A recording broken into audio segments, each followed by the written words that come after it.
today, because there is a $30 fee. So if you guys are interested, if you're serious about getting involved in that movement, then absolutely do that before you leave today. So this afternoon we have a powerful speaker as well. Raphael Johnson is somewhere in here. You know, they're running packs in the Detroit 300. He didn't come in by himself like Maureen. He came in with a crew. And that is just so like Raphael. You know, this is, I'm not going to do the formal introduction. He has a very long bio and resume. Raphael has done all kinds of stuff. I particularly like watching him on the Maury show when he's working with, he might have worked with some of your young people, trying to get them to see their potential and possibilities versus their problems. Raphael has been a leader across our community. He's run for city council. He's doing some great things with the police commission. He's doing some great things in the city of Detroit. He is one of the leaders of Detroit 300. And I owe him a return phone call, so I got to cut him on that.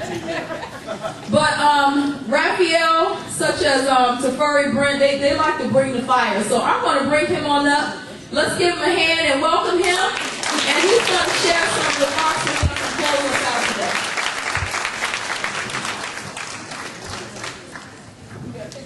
15 minutes. Good afternoon. Good afternoon. Y'all been fed? Had a good time? Good afternoon one more time. Good afternoon. Let me first begin by giving deference. I think we all can appreciate a second chance of life, a second chance of some of the poor decisions we made. Let's give a warm hand clap for God. Please do that. I want to, second of all, thank the great leadership of Detroit Parent Network, from Shalonda Buckman to Brian Love on that board, to Yolanda and just the many staff members who have put this on. This is a great event, and they've been doing this for many years. Let's give them a warm round of applause for the tireless work that they've given to Detroit. I want to thank the members or the volunteers of the Detroit 300. And any of you who know about the organization, it's effortless. There's so much that goes in and so many sacrifices that people make. It's never heard on the news. You never hear about it on the radio. But let's give those men and women who sacrifice their time to help others to be safe and secure at home. And some of them are here. You see them on. And I want to thank my team, real quick, I got to do this, who helped me with these young people throughout the district. Yeah. Last year we serviced over 1,000 students. Throughout the next few minutes, I'm going to make reference to those students, not only in the city of Detroit, but districts all across the state of Michigan. And we've come up with a great assessment that I think is beneficial for you all here. I stand before you wearing 4 different hats that I believe that's relevant to why we're here today at this 2011 Parent Conference sponsored by Detroit Parent Network. Number one, I am the product of a broken home, like about 76% of the individuals that are in this particular room and in our community. My father was in prison, my mother was single, and she raised 3 children on her own. The other hat that I wear is that I am a father. And my 2 little children, hopefully they haven't taken anybody hostage, are in the room where the children are at. 3-year-old going on 19 and a 4-year-old going on 16. It's amazing how little girls are so more advanced than the boys. The third hat that I wear is, of course, Detroit 300, and also the founder and CEO of the 180 program, sponsored by my personal company. We are an SES provider, but we also have what is called a mentorship piece. We are the only ones, and I don't like SES. Typically, I'm going to be very honest, because people have come into this community, got a check, signed our students up, and didn't make any impact with our young people. But we're the only SES provider in the state of Michigan, approved by the state of Michigan and Lansing, to do conflict resolution education in a tutorial-based setting. The only one in the entire state. We've been able to prove and demonstrate that it's not just about academics with these students. It's not. Not in this environment. Because there are 16 other hours that are not even dealt with in the academic institution. Those hours which entails domestic violence, which entails the presence of drugs, which entails high incarceration rates, which entails abandoned 80,000 buildings and homes, which entails people getting raped and snatched up, going to school and going home from school and catching a bus to work. There's no curriculum inside the school districts that will help with that. But yet, those particular elements affect our young people's performance in school, their attitudes, and most definitely their behavior. I have a friend that's from South Africa. And she helped me understand something about us, and I'm going to share this with you. In South Africa, there's a group of individuals that are called the Cape Colors in Cape Town. It may be a new term to you, it's definitely new to me. But more importantly, it was new to them. Because not too long ago, less than 15 years ago, that's what the government in South Africa told them that they were. Cape Colors, that they were not black, they were Cape Colors. Some of you, by the pigmentation of your skin, you look just like a Cape Color. In America, we would call a Cape Color a mulatto, or we call them a mixed person. We're Caucasian and black mixed and created this so-called race. The Cape Colors were discriminated against, sort of like our Jim Crow laws over here. They had their land taken away from them. They had their businesses stripped from them. They were economically disenfranchised. They were socially ostracized. And they were left to look at the mountain lion and look at the white sands from an area that could be best known or equivalent or in similitude to the east side of Detroit. Yet through it all, throughout all the discrimination, the denial of medical treatment, and all the other things that many of us in here understand quite well, the Cape Colors understood the concept of familyhood. Because in that little rinky-dink shack that sits in Cape Town, south of the White Sands Beach, there's a father, there's a mother, and their children. Through all their tumultuous circumstances and reality, they understood that through it all, they had to be parents first. In pre-colonial Africa, family was the basis of civilization. Even in political and economic facets of life, the central focus point was always family. What we noticed in the 180 program as we interview these students and make connections with them, most of them don't know what it's like to have a family. 92%, if I'm wrong, please correct me on the numbers, dear team. 92% of the 1,000 students, 1,110, I believe, students that we serviced last year, didn't have fathers in the home. Out of that 92%, there was a 90% of those students, when asked, said that they hate their fathers. 87% of the 92% of the students that we serviced who didn't have fathers said they also hate their mother's boyfriend. When we asked them to describe why you hate, that's a strong word. Why would you say hate? These are some of the things that came up. And I want you to listen to me very well. Because it's moving for me as a father, as a man, as a person who works with this group of men and women, Detroit 300, to catch individuals who commit crimes against women, children, and seniors. It's serious to me. Stories like 13-year-old girl in one district who was raped by her own father, biological daddy, and impregnated at 13. And the mother was so scared and so frightened that this idiot is running around the city of Detroit now but had not been chastised and brought to justice by the law. Stories like a 12-year-old boy who, remember, at 6 years old, his father beating his mother.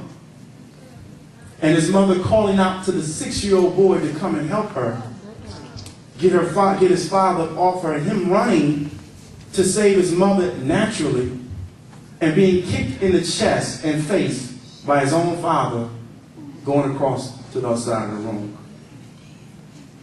Stories like little girls who are 14 now who said that the security guards in the school went out with her, had sex with her, and impregnated her. This should not be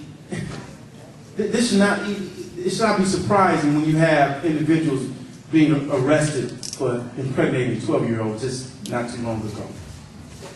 These are the type of stories that we hear, coming from the children, that come from the homes, that come from the families in this very community that we live in. Stories that obviously show an underlying, deep-seated pain with our children. Yes, we can send them to the best schools. Yes, we can improve Detroit public schools or any charter schools. But the real educational process starts on the home front. Because if I've been raped, if I've been molested, if I trusted every single man that came in the house that my mother felt comfortable with, y'all don't hear me.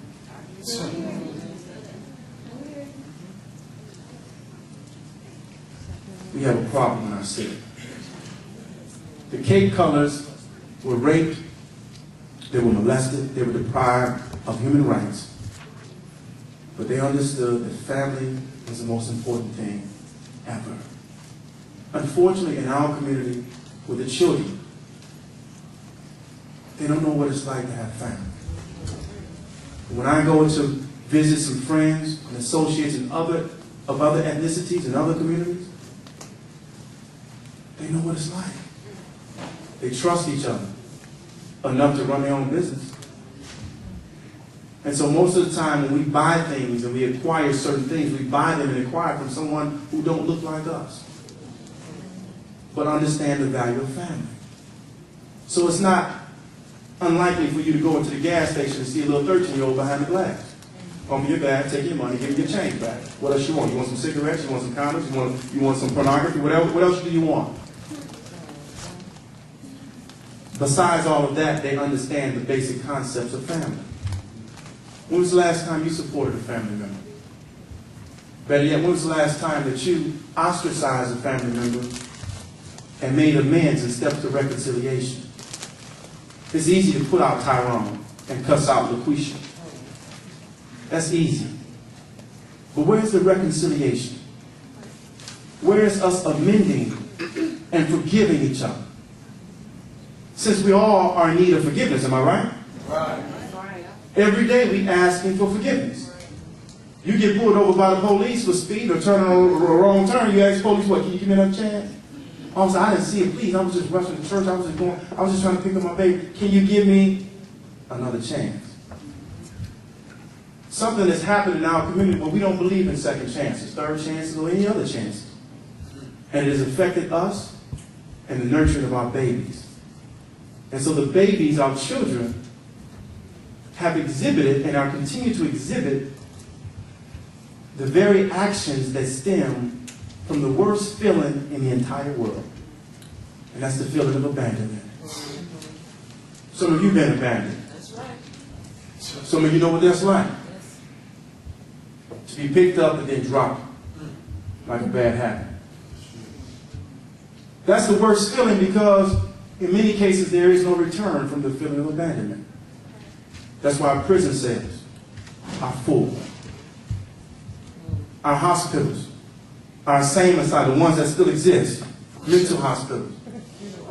Because you know they're closing down in the England administration. That's a political thing. I'm going to stay away from that. But anyway.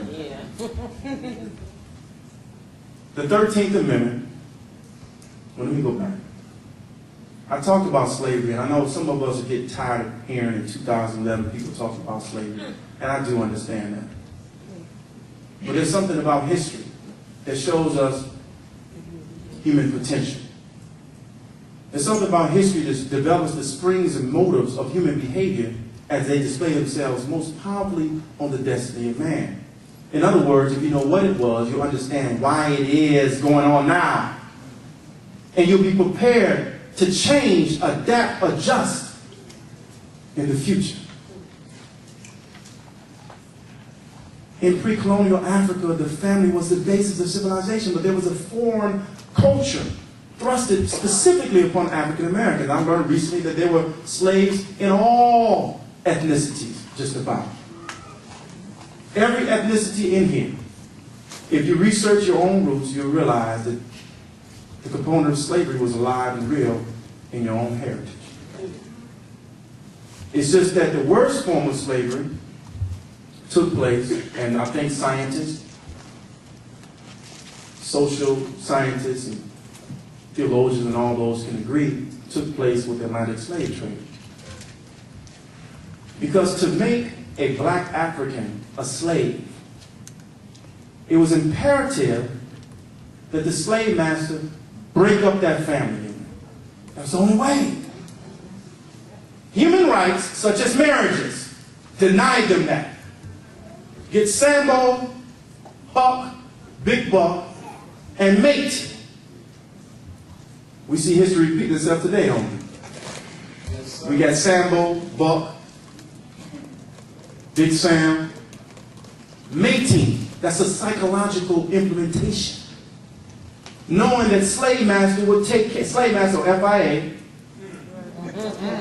would take care of the babies that you produce. And the only thing you have to do is keep producing. That's a reality. That has nothing to do with race. That's the truth.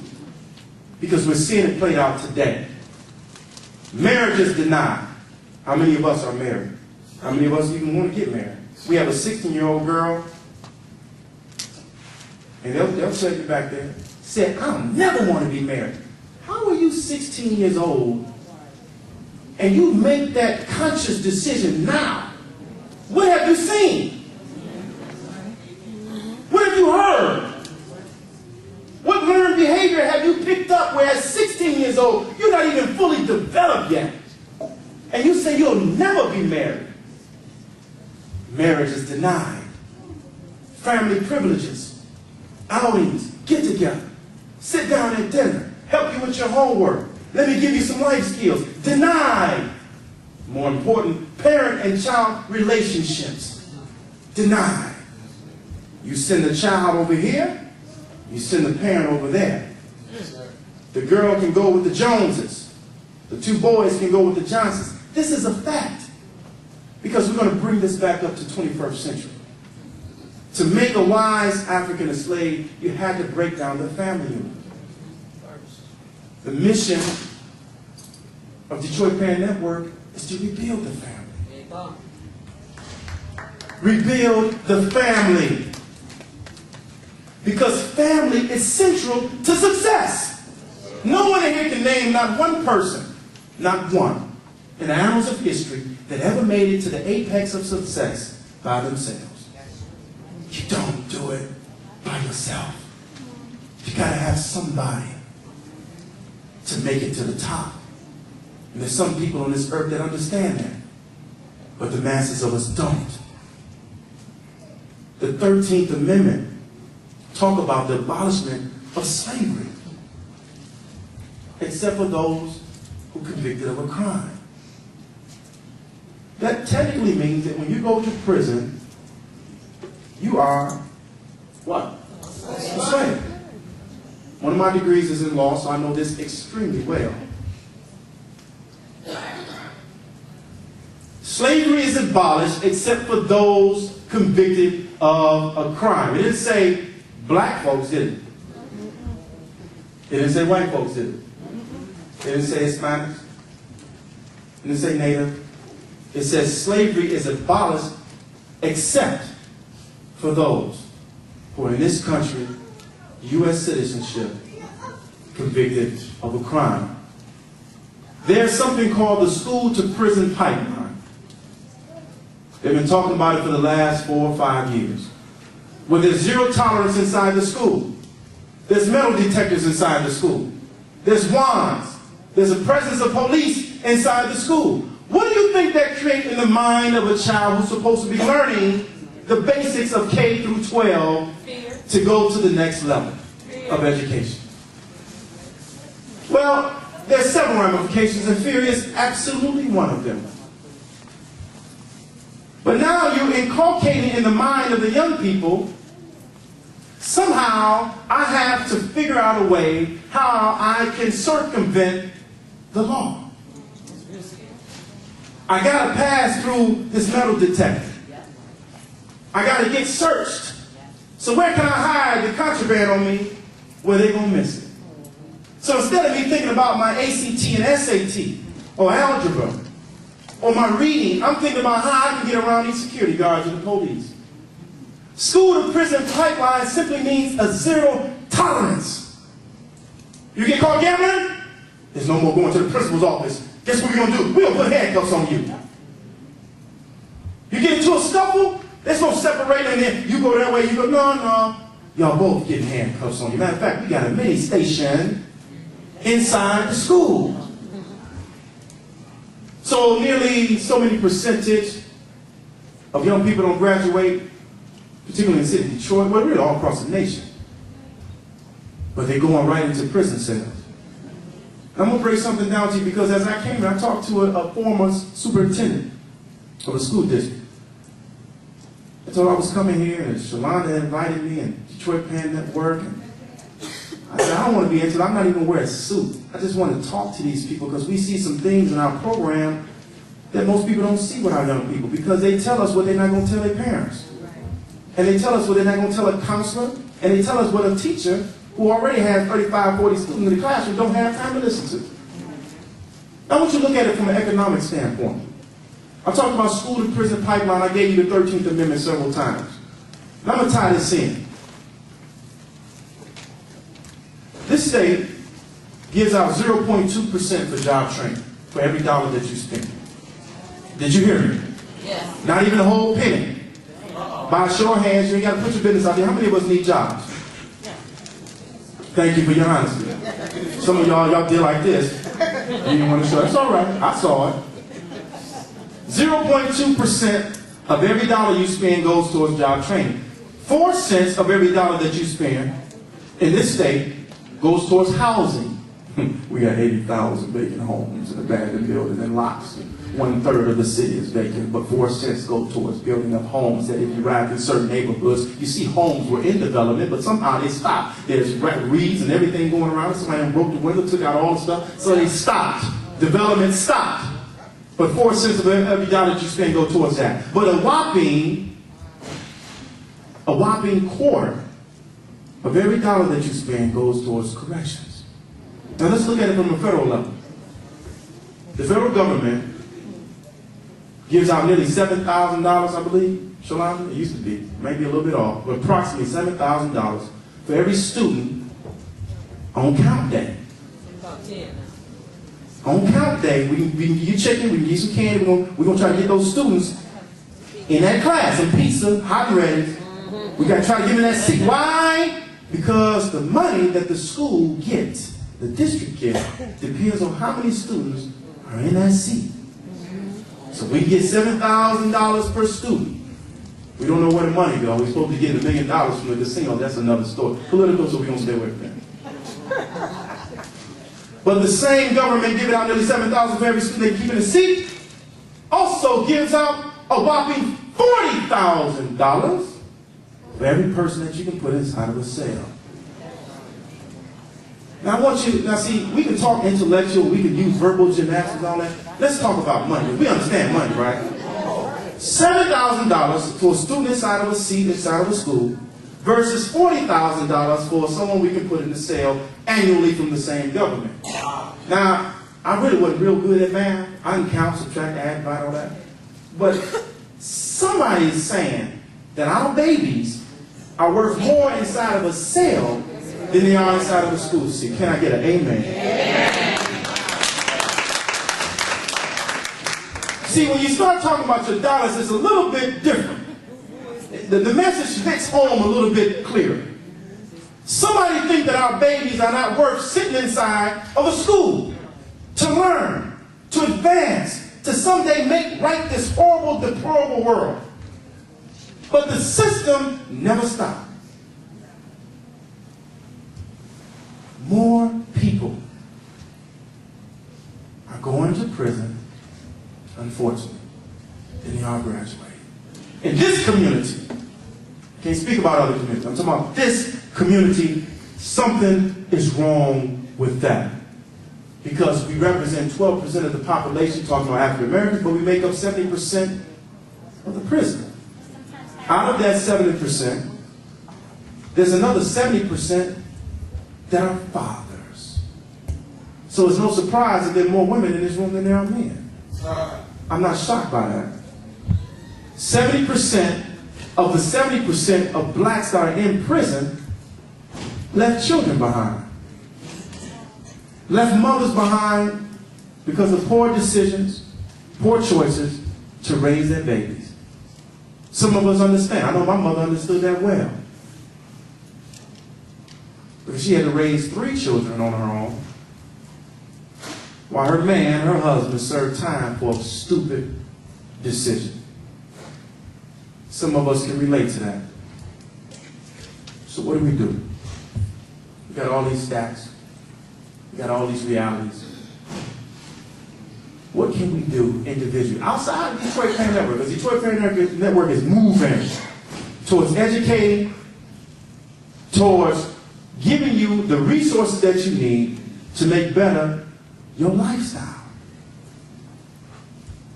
But what can you do individually when you're not around? When you're not donning your Detroit Parent Network t-shirt or hat or keychain or that other little thing you get discounts on. I got one somewhere. Which I got to use real soon. What are you doing individually? Have you thumbed your nose at wayward behavior with young people? In the Detroit 300, we go after individuals who commit crimes in our residential areas, but we just don't go after them. There's a committee that's set up where we want these individuals to learn the error of their ways so that whatever repercussions they have to endure because of the crime committed, they won't come back out with the same mentality. Since 97% of those who go to prison will one day come back home. And if you're in your 40s and they going in at 17, you're going to be an old person when they come home. And they're going to remember you. What can... Yo, crazy. Okay. What can we do individually to make the connection? Now, I don't have all the answers, but what I can give you is what we have tried with our program that's in the schools. We have met these young people exactly where they're at. We don't go in saying you need to change. You need to pull your pants up. You need to cut your hair. You need to start using some real adjectives and nouns and pronouns instead of 3, 4 letter words. No, we don't go in like that because you break them down. You automatically set up a defense mechanism when you come to them and say you need to change. That's not the key. The key is to invite them to change. But the invitation comes in the form of knowledge. The invitation comes in the form of information. The invitation comes in the form of field trips. Let me get you out of the hood. Come with me. Let me show you something different. Invitation comes and just saying, how you doing today? You have a good day at the house school? I ain't go to school. I'm sorry you feel that way. I hope that you can get into school one day. It's a magnificent thing. You have a good day, young man. Invitation comes in a smile. Invitation comes in just your gesturing. Invitation comes with you just engaging them. Because at the end of the day, everybody wants to be loved. I was listening to some crap I had playing in the background on BET, some new guy singing about how he don't want to be loved, he just want a quickie or something. Everybody know who that is? What's his name? Yeah, but you know what I'm talking about? Some crap. I said, and they clapping to it. Oh, yeah, go ahead. Oh, he up there mooing the crowd. He don't want to be loved. He just want to... I said, he got to be a fool. He's high on something. Because everybody in a wrong or right mind want to be loved. Everybody. I don't care who you are. Marvin Gaye sung it a long time ago. Even a mean old man needs love. Except for the ticks. Everybody wants to be loved. Especially our young people.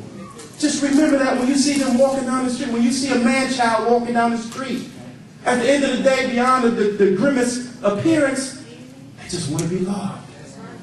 One of the things that we do is we break the ice and we share something with them about ourselves. Now, teachers can't do this because you don't have time.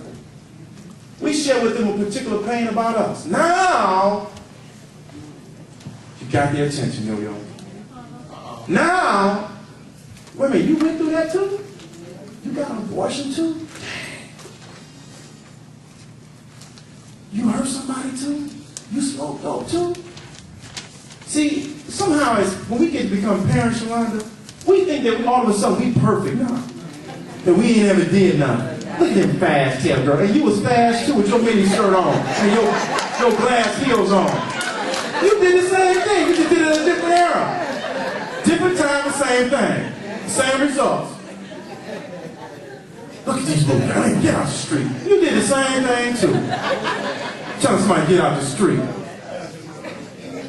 Somehow we become parents, we just think that we've arrived. And that what was in the past don't matter no more. We got to remember where we come from. We got to remember some of the poor decisions we made. We got to remember that some of us were followers too. And although there was no hip hop, you had rock and roll. You hip swinging music. You did the same thing. You shook your behind too. Maybe you ain't dropped it down like they do, but you got close on it. You got a vertical. You didn't get a 90 degree, but you got a 45 degree. I'm gonna get off. Because some people are like, you talking about me, you better stop it. We have to remember where we come from. So we make a breakthrough and tell them something that we've done, that we're not proud of. And believe it or not, it captures them immediately. It established a connection that, you know what, you're a grown up, and you're in a suit and tie, you're in a dress, but you know you're just like me. You're just like me. Now, I want to learn more. I want to know, how can I get just like you? Can you tell me more? Can I stay after class so long? Do you have a program or something I can get into? I got young people, I had to change my number. I ain't gonna lie. I got young people calling me from Sacramento, from New York, Chicago. I'm like, man, it's time to change. I had this number for 7 years, it's time to change. But the bottom line is they reach out. When you reach out to them, and you're genuine, this ain't no script. Oh, I learned this at the seminar, at the workshop. I'll do this, and they read right through it. They're like, oh, she fake. He faking. He ain't genuine. You gotta come. You gotta come to the bargaining table. Bargaining table, you gotta put yourself out there. Since you're in the role of correcting them, you gotta put yourself out there. You have to take a therapeutic approach, a clinical approach, because our young people are hurting. They're going through some things that some of us ain't never been through, or could never imagine going through. We got some 2 little young brothers, they're not twins, but one's older than the other one, 1 year. They saw their mother slice their father's throat right in front of them. It's 4 boys, but the 2 older ones saw it, the 2 younger ones didn't see it. Can you imagine that? A good comrade and friend shared with us not too long ago. He's in his 40s.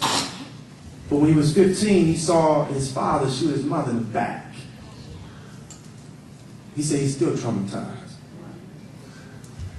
There are a lot of things that go on today. Mixed with entwine, I'm finishing up, entwine with ecstasy, entwine with psychotropic drugs like Thorazine, Haldol, Zoloft, and all those things mixed up, and the presence of malt liquor, Patron, Quavo 1800, some of the other stuff that you have on your counter, in your house. It's okay.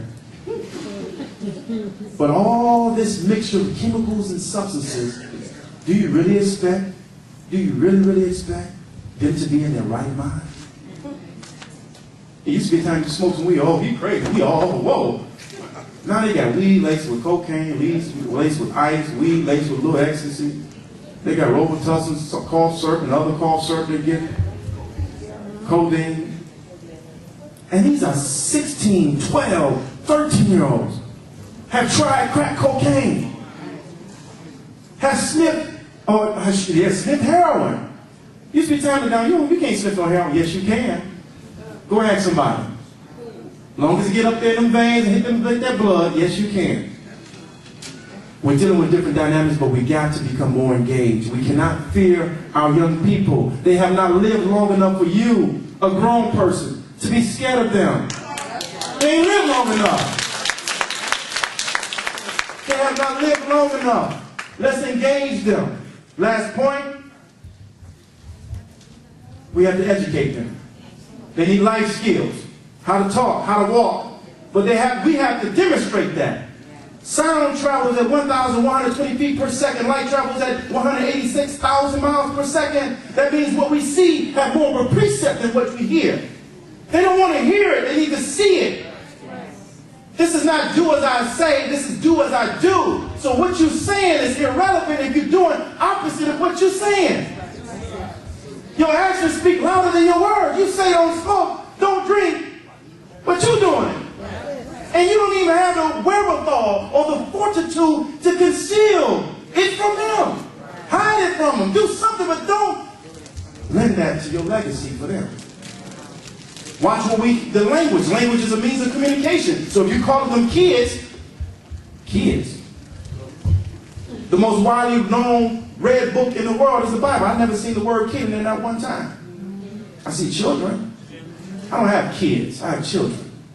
Ain't nothing animalistic about me. There's nothing four-legged about me. I have children. And God willing, they'll have children too. Watch the language. Nigga. Nigga. We hear, my staff can verify that, my team, little people 9 years old saying, nigga, get out of here. I hit that nigga. I took that nigga's lunch, his milk. It ain't just black children. I hear Hispanic saying it. Am I lying? Caucasian, Latino, Arab. I hear everybody saying it. Captain Yahoo on the store, Metro PCS. What's up, niggas? Y'all all right? What y'all want to get some minutes, niggas? All right, nigga. Whoa.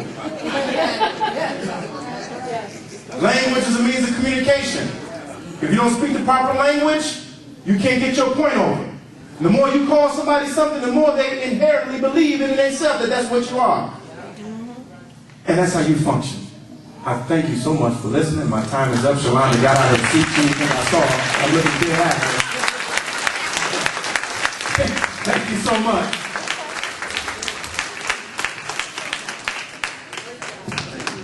Let's give him another hand.